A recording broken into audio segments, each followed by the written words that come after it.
ओम त्र्यंबकम यजामहे सुगंधिम पुष्टिवर्धनम उर्वारुकविम बंदेनाथ मृत्युर्मुक्षीय मामृतार्थ। ओम नमः शिवाय। आप सभी सावन मास के महात्म्य का रसपान कर रहे होंगे, तो आइए आगे की कथा का रसपान करते हैं। ईश्वर कहते हैं, हे सनत कुमार, करोड़ पार्थिव लिंगों के महात्म्य और पुण्य का वर्णन तो किया ही नहीं जा सकता। जब मात्र एक लिंग का महात्म्य नहीं कहा जा सकता, तो फिर करोड़ लिंगों के विषय में क्या ही कहने हैं। मनुष्य को चाहिए कि करोड़ लिंग निर्माण असमर्थता में 1,00,000 बनवाए।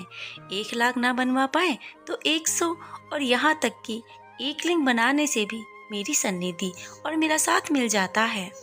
आगे शिव जी कहते हैं कि षडाक्षर मंत्र से 16 उपचारों के द्वारा भक्तिपूर्ण मन से भगवान शिव की पूजा अर्चना करनी चाहिए।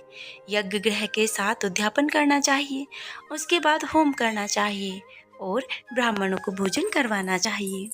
तो हे सनत कुमार, इस अनुष्ठान को करने की अकाल मृत्यु नहीं होती है। जो भी कोई इस व्रत को करता है उसकी अकाल मृत्यु नहीं होती। यह व्रत बाझपन को दूर करने वाला, सभी विपत्तियों का नाश करने वाला, सभी संपत्तियों की वृद्धि करने वाला है। मनुष्य के पश्चात वह मनुष्य कल्प पर्यंत मेरे समीप कैलाशवास में निवास करता है। जो मनुष्य श्रावण मास में पंचामृत से शिव जी का अभिषेक करते हैं, वो तो सदा ही पंचामृत का पान करने वाला, गोधन से संपन्न, अत्यंत मधुर भाषण करने वाला और त्रिपुर के शत्रु भगवान शिव को वो अधिक प्रिय होता है। जो इस मास में अन्नदान व्रत करने वाला होता है, हविष्यान ग्रहण करने वाला होता है, वह व्रीहि आदि अन्य सभी प्रकार के धान्यों का अक्षय निश्चित स्वरूप हो जाता है।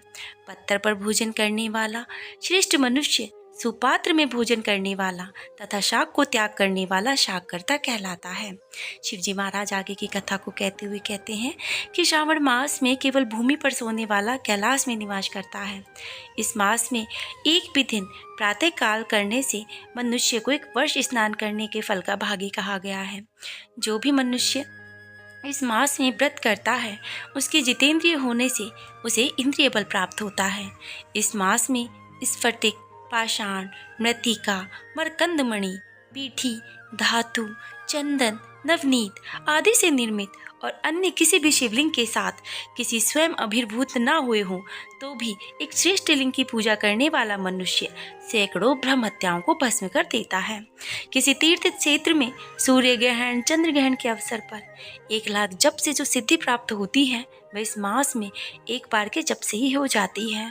अन्य समय से जो 1000 नमस्कार और प्रदक्षिणाएं की जाती हैं, उनका तो फल बहुत अधिक होता है, कहने योग्य ही नहीं।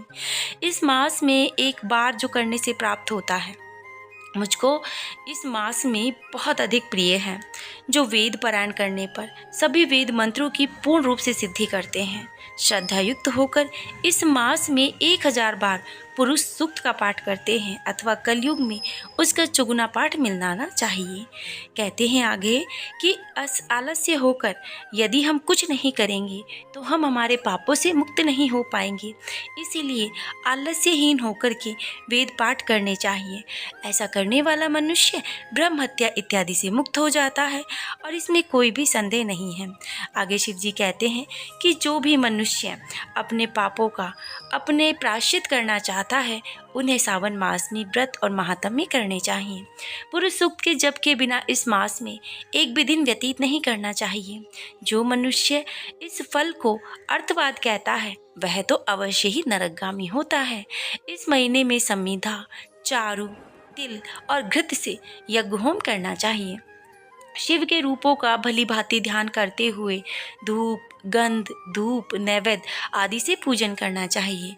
अपने सामर्थ्य के अनुसार कोटि होम, लक्ष्य होम और 10 सहस्त्र होम करने चाहिए। आगे कहते हैं कि व्याहुतियाँ ओम भू, ओम भुआ, ओम स्वाहा के साथ तिलों के द्वारा भी ग्रह यज्ञ नामक होम किया जाता है।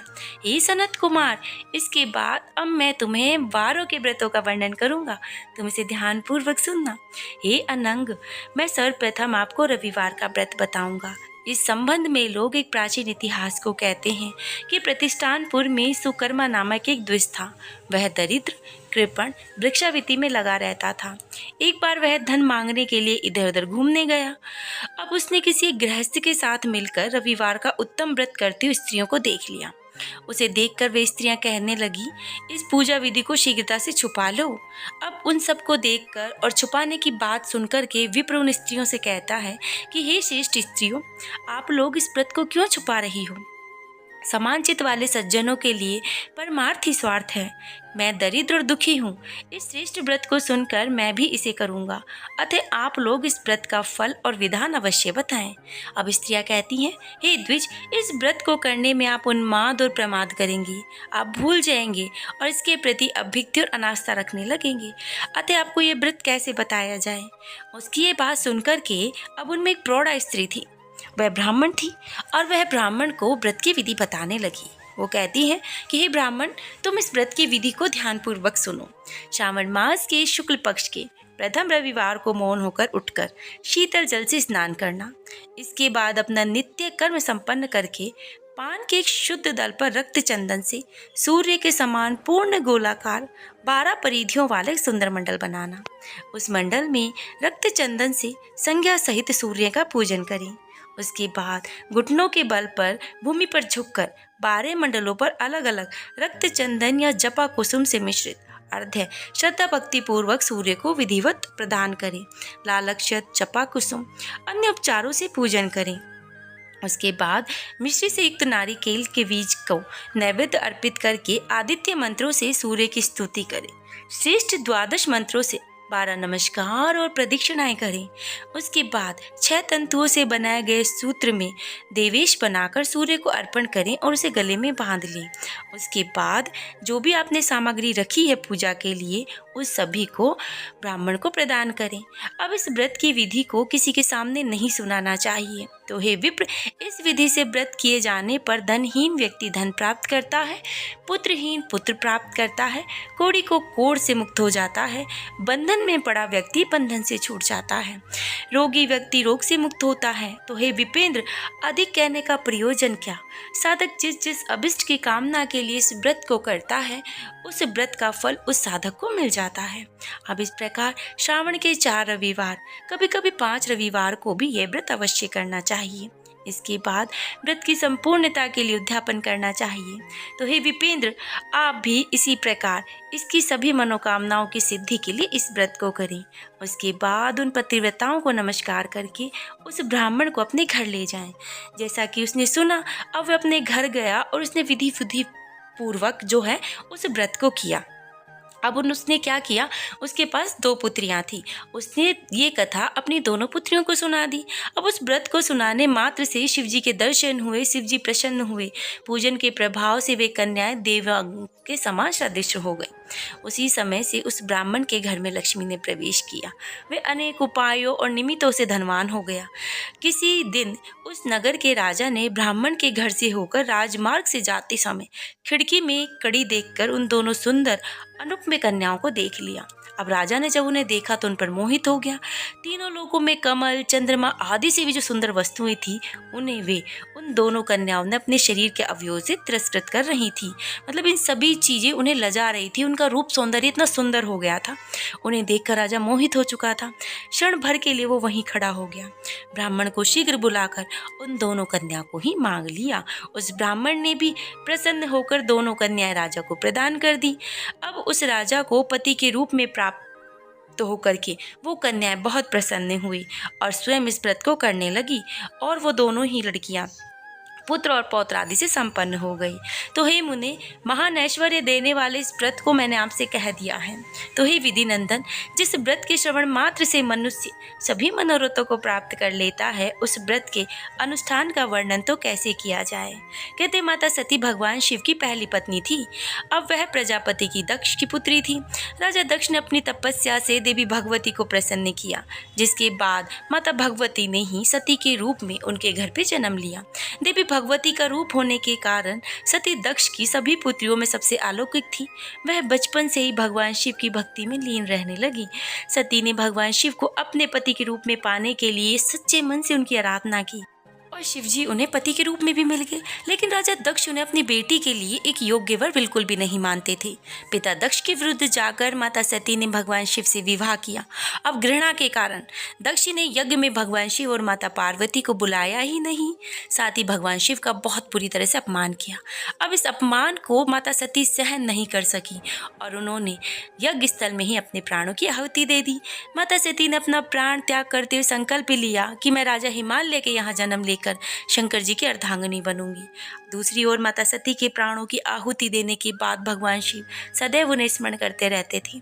इसके बाद माता सती पर्वतराज हिमालय की पत्नी मेनका के गर्भ से जन्म लेती हैं। पर्वतराज की पुत्री होने के कारण वो पार्वती कहलाई। अब पार्वती भगवान शिव की पत्नी के रूप में प्राप्त करने के लिए वन में तपस्या करने चली गई। अब उन्होंने बहुत कठोर वर्षों तक तपस्या की। बाद में भगवान शिव उनकी तपस्या से प्रसन्न हुए और उन्हें पत्नी के रूप में स्वीकार कर लिया। अब भगवान शिव ने पत्नी के रूप में पार्वती को स्वीकार किया और उनकी परीक्षा लेनी चाहिए। उन्होंने परीक्षा लेने के लिए सप्तऋषियों को पार्वती के पास भेजा। उन्होंने पार्वती के पास जाकर उसे समझाने का प्रयास किया तो शिवजी तो अलगढ़ हैं, अमंगल वेशधारी हैं और जटाधारी हैं। वे तुम्हारे लिए उपयुक्त वर नहीं हैं। उनके साथ विवाह करके तुम कभी सुखी नहीं रह सकती। साथ ही माता पार्वती से ध्यान छोड़ने के लिए कहा, लेकिन माता पार्वती अपने विचारों में दृढ़ संकल्प रहीं। वो उनकी दृढ़ता को देखकर सप्तऋषि अत्यंत प्रसन्न हुए और उन्हें सफल मनोरथ होने का आशीर्वाद देकर वापस शिवजी के पास लौट आए। अब इस तरह की दृढ़ निश्चयता देख करके शिवजी महाराज पार्वती माता से बहुत प्रसन्न हुए और माता पार्वती को उन्होंने स्वीकार कर लिया। इस व्रत की महिमा यही है कि आप जो भी मनोरथ से जिस भी मनोरथ के लिए इस व्रत को करेंगे, बस पूरे मनोभाव से करिएगा। आपकी सभी मनोकामनाएं शीघ्र अतिशीघ्र पूर्ण होंगी। उम्मीद करती हूँ आपको कथा पसंद आई होगी, तो आप चैनल को जरूर से जरूर सब्सक्राइब करेंगे। जय श्री कृष्णा, राधे राधे।